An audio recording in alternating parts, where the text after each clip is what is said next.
How many more years would it take to build the walls of Africa? Because I was only 3 when I was made to believe that Africa is like a building under construction. And right now I'm over 23 and this continent still feels like it's stuck in its foundations. Because tell me why we have the Dangote capacity yet our infrastructures are still built on structures that scream scarcity. Tell me why we have tech bros in Nairobi, Kenya and South Africa yet we are still suffering digital malaria. Tell me why Africa is walking naked when we have Vicky James who snatches creativity like the art of Akosed or Tepe Magugo, who weaves stories while making clothing or Sheyi Vodi, whose fashion empire began with a dream and not a body. Why are we like a song without reading when the blood within our veins carries the beat of Fela and Nicola Bokuti? When our voice still carries the power of the songs of Lucky Dube? And yes, we are strong, but when we choose to, we are soft as the voice of Brenda Fassie. So how dare the world call us poor? How dare the world say we are weak? How dare them say that we are not strong? When the wealth of Africa keeps the world's phone ringing, how dare them say that we are underdeveloped? When our sweat built their castle. So I am here to remind you that Africa is no longer that continent that is underdeveloped, because we are a generation of builders, idea crafters, system shakers. We're a generation of men and women who build with bricks of knowledge, mortar of innovation, and raises towers of transformation.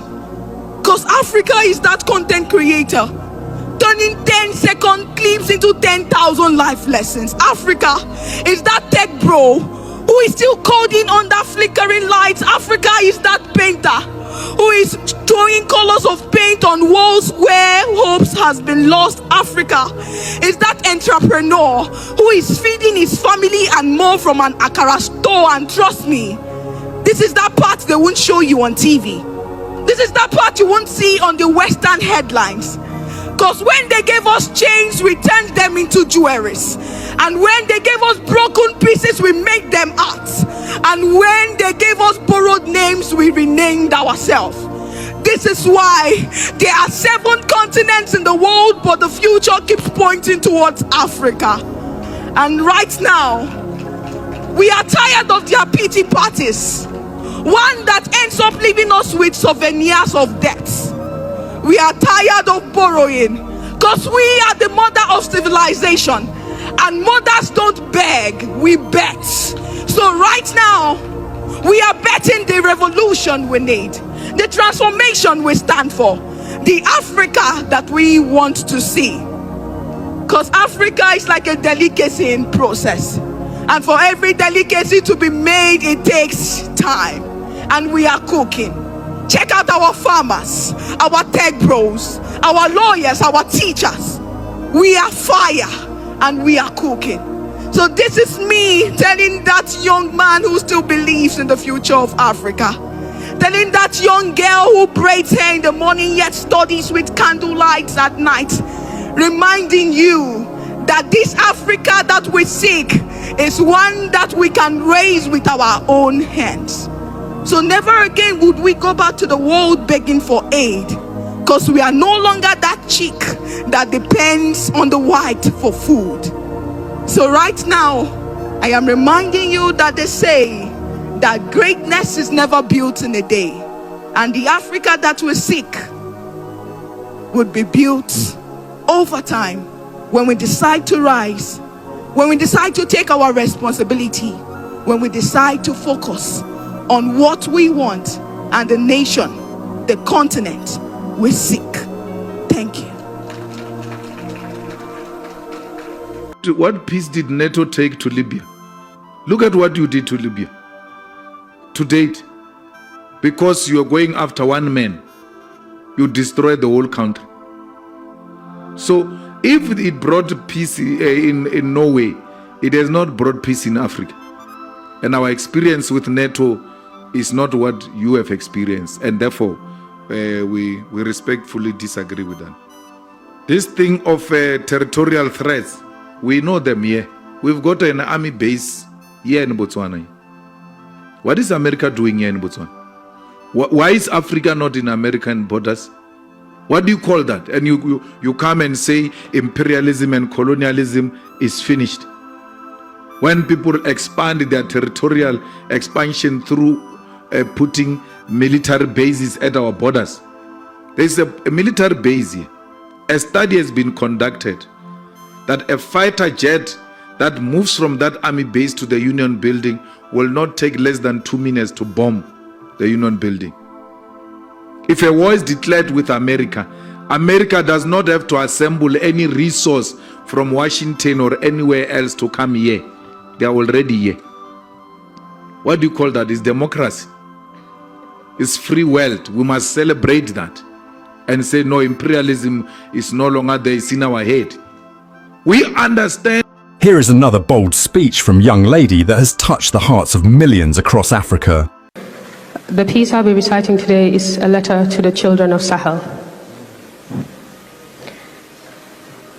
Have you met her? The Sahel. She carries weight, walks with grace, possesses power, homes the most beautiful people. On her shoulders rest her nations, on her lands her minerals. She is beautiful. She is strong, confident, rich and smart. She wouldn't let the chaos fill her mind. She reminds us, as I read this letter, to keep her safe, that nothing in this world would break us, that she stands firm to rise beyond borders, to rise beyond enemy lines, to remain and unbroken, to remember that her land keeps memories, sad and happy ones. But she implores us to fight and never back down. There is hope, to healing, strength, prayers. This is for you. Regardless of shackles, regardless of truths, regardless of lies, regardless of people, this letter is for you. Dear children of Sahel, there are many versions of this story, told by many preachers, sculptors, poets. This author will speak. This author will bite, chew, and spit without remorse. This author will open books you've hidden. She will speak of the past, of men and many others before, a place, a region, a continent, a people unified in ambition, integrity, where the soil understood the language of spades. Men had compassion for the weak. Every book had a home, and every pen knew history. Knowledge then laid carpet on every street before your cousin Tim booked 2 hours and burned the library. Men then stood firm with their buckles tight before blades were switched for dresses. You think GMOs could be compared to organics? Don't misinterpret delusion for reality. You talk about wealth. We're the people of Africa, rich in culture, knowledge, minerals like you've never seen before. A system built not on blood and greed, a learned people. Bodies healthy enough to serve a lifetime. Their food wasn't tampered with. They knew technology and architecture too. Does it surprise you?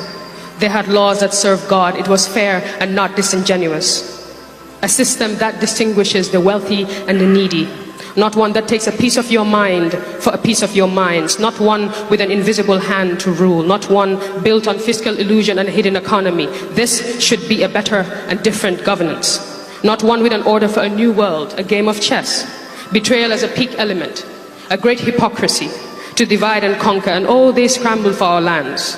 And anyone with a shred of knowledge, kill them all, except for traditions and language. Everything was taken from us, including our titles of royalty. Now what happens when you strip a people of their history and patch up a new one? Establish a hollow wood to project a Hollywood story, a perfect indoctrination. Introduce human rights right after their genocide, the cover-up. But what is a crown without an honest king? What is a throne without its people? What is vision without reality? What is knowledge without the past? What is advancement without us, without God? What is truth? I'll tell you. Truth is the man executed for being honest. Truth is a child manipulated to believe he's of a different gender. Truth is a man who creates a problem, offers a solution, then seeks for a bonus. Truth is a man who creates a problem. Truth is a facade of independence, the ownership of 90% of our resources. Truth is the fight, blood for the 10% we so own. Truth is the system rigged to suit a few ties and bows and economic terrorism. Truth fights. Truth governs. Fights in truth for truth. Lies lie still. Dressed in political gowns, legislative watches and leather government shoes, convincing us that subservience is right and exploitation is growth. Lies create middlemen to pursue an agenda. I see lies as a bowl of poison, decorated with ugly power. I see lies as an intrusive thought, hell-bent on punishing my thoughts for thinking right thoughts. I see lies as a soldier working against my mind to dig out God's words in exchange for sinning contracts. Lies aren't always a beautiful picture with sparkles and pearls hanging by your bedroom door. Lies are also a prison you do not know of. They said our freedom cost too much. Well, they couldn't afford it. They also said they could be our light. Well, how could they possibly protect us when they hide in the dark? These lies. Listen, how much poison do we take until we can't anymore? What stories are we going to choose to tell? What's our narrative? Our path? Do we tend to live in and for the box like democracy, a beautiful sin? We can't speak the same language because my tongue is tied to the bruises of our past. We need an amendment. The shackles of this prison and the foreseen doom of our future. Like a retired body language, I am tired of rooting their rules. How are you going to teach me leadership skills when your pillars are broken? How are you going to teach me rights when you can't right the wrongs? When you right the wrongs? When you right the wrongs? God made us locks impenetrable. He made us shadows to walk on all sides but never against us. Take a look at the mirror and tell me you are not beautiful. Understand you're worth more than pricing. Understand. Tell me God made a mistake. And I swear on my life I will look away walking. I won't try to show you how perfectly fitting our Sahel pieces patch their ceilings. You don't need a traveler's guide. You're a map of beauty and riches. Look closely. Like soldier mannequins, find and fight for your people. Like a man and his skin. Like a man and his kin. Our way of life is preserved. For without purpose, problems punish people possessed through pleasing. Now hear me.